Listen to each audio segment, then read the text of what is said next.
Okay, today's we will discuss the small concept of Alzheimer disease.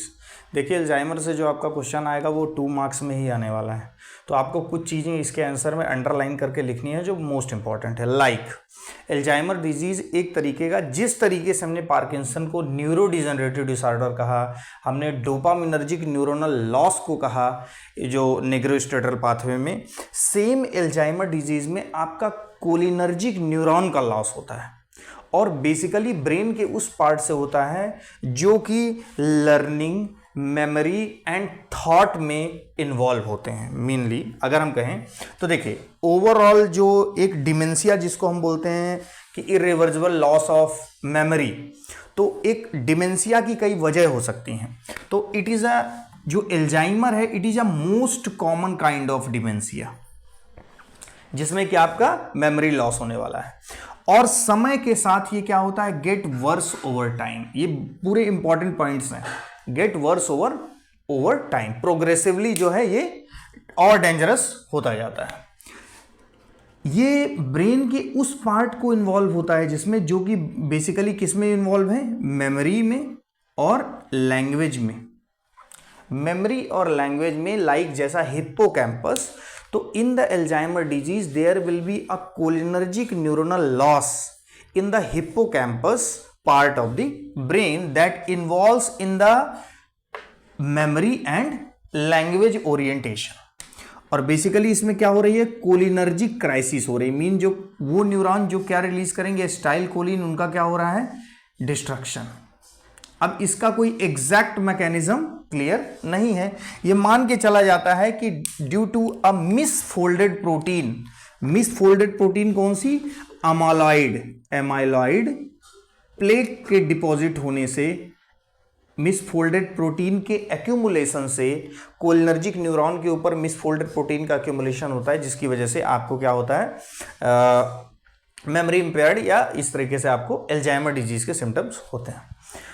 तो overall सी बात है कि अगर कोलिनर्जिक न्यूरोनल क्राइसिस हो रही है तो आप नो डाउट इसके ट्रीटमेंट में क्या देना चाहोगे, ऐसी ड्रग जो एसिटाइल कोलिन के लेवल को बढ़ाए।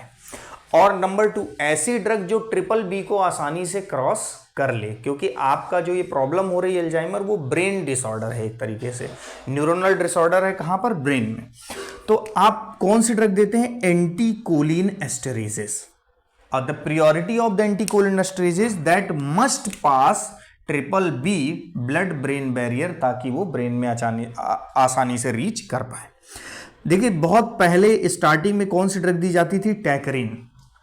टैकरीन ड्रग को हम अल्जाइमर डिजीज में यूज करते थे, लेकिन इसको रिसेंटली अभी यूज ना करने की वजह यह है कि टैकरीन को आप frequently 4 times in a day prescribe करने की बात करते हो। इसकी डोजिंग बहुत फ्रिक्वेंट है, नंबर 1। और दूसरा ये कैसी होती थी, हिपैटोटॉक्सिक। तो लीवर में टॉक्सिसिटी की वजह से और फ्रिक्वेंट डोजिंग की वजह से इसका यूज रिसेंट टाइम में कम हो गया है।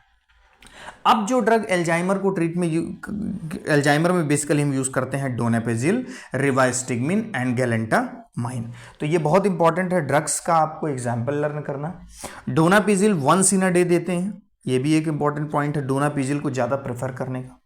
इसके अलावा इन एंटीकोलिनेस्टरेजेस के अलावा NMDA रिसेप्टर एंटागोनिस्ट, स्पेशली कौन सी ड्रग है, मिमेंटिन, जो कि हम अल्जाइमर डिजीज में ऑलरेडी FDA ने अप्रूव्ड कर रखा है। Means memantine is NMDA antagonist that has been already proven from the FDA to use in the Alzheimer disease. तो अल्जाइमर डिजीज अगर सम अप करें तो this is a neuro degenerative disorder in of the brain, and there will be loss of cholinergic neuron that involves there will be loss in the cholinergic neurons in the hippocampus area that basically involves in the maintaining of memory and learning। तो जैसे जैसे Alzheimer आपका progressively होता है तो कई बार आप जो कम्युनिकेशन करते हैं वो भूल जाते हैं, आपकी छोटी छोटी चीज़ों को आप भूल जाते हैं कि अभी मैंने क्या कहा था, क्या किया था। तो ये आपका अल्जाइमर का एक तरीके से जो प्रोमिनेंट सिम्टम है वो मेमोरी लॉस है। तो ये अल्जाइमर के इतने पॉइंट, आप इनको हाईलाइट करके आप ड्रग्स का नाम लिख देंगे तो आपका मोर देन सफिशिएंट 2 मार्क्स के लिए कंटेंट है। So this is all about the Alzheimer disease. In the next video lecture, we will talk about the antipsychotic drugs. Thank you very much.